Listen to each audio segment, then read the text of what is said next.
And tonight, it's all hands on deck to fight the vast brush fire in South Miami-Dade. More air units have been called in to help control a blaze that has now burned more than 26,000 acres.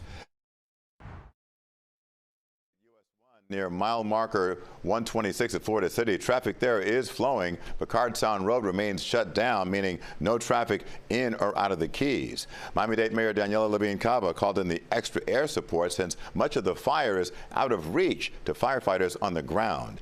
CBS News Miami's Larry Seward is live tonight in Florida City, and Larry, US 1 open and traffic flowing pretty freely for now anyway.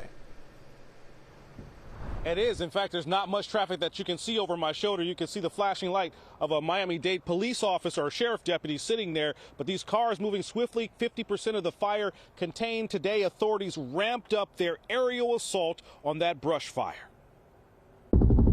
5 helicopters hauled 1,000-pound buckets of water over brush burning south of Florida City. Round-the-clock airdrops doused spots where firefighters on the ground struggle to reach with hoses. Friday, Miami-Dade County's mayor saw reinforcements rally. State emergency managers sent smaller vehicles to squeeze through narrow paths. They also scored a plane loaded with fire-stopping chemicals, a tool borrowed from the state of Tennessee. I cannot emphasize enough how important it is to try to stay off the road if possible. Officials warned travelers to beware of blinding smoke drifting over the highway. It forced closures earlier in the week. But this crash near mile marker 121 parked traffic Friday afternoon. A truck hauling a boat collided with a Jeep and SUV. It hurt several people, some seriously. I'm worried. I'm hoping that everyone's okay. Angelina Shankora's husband pulled over to change their daughter's diaper. Then, as they pulled forward to roll towards their Key West vacation, deputies closed the only road open to the Keys. Maybe 2 seconds before it was blocked off, we could have gone, but we had to do a bottle as well. Among those stuck several miles south on the highway, retired firefighter Stephanie Chin of Wisconsin. She saw her camper move 4 car lengths in 2 hours. Just how? Yeah, came to a dead stop out of nowhere before we even saw the smoke. Nick Rodriguez lives in Key Largo.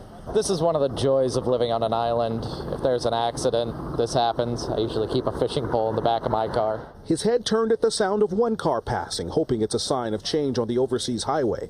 20 minutes later, tow trucks hauled wreckage away, opening northbound lanes. An hour passed. Then deputies reopened all lanes and unclogged a vital economic artery for the county. It's spring break. We've got all kinds of people heading down to the Keys. We've got the regular commuters, the workforce that comes many times from here from the mainland to the Keys. We've got the residents that are coming and going. Oh yes, it's absolutely essential. But it's a road still vulnerable to closure as long as that firefight rages nearby. Tonight, Mayor Daniela Levine Cava told us that experts reassured her team that the air quality is okay. Still, firefighters tonight telling people who live close to the fire and its smoke to limit exposure. We're live in Florida City tonight. Larry Seward, CBS News, Miami.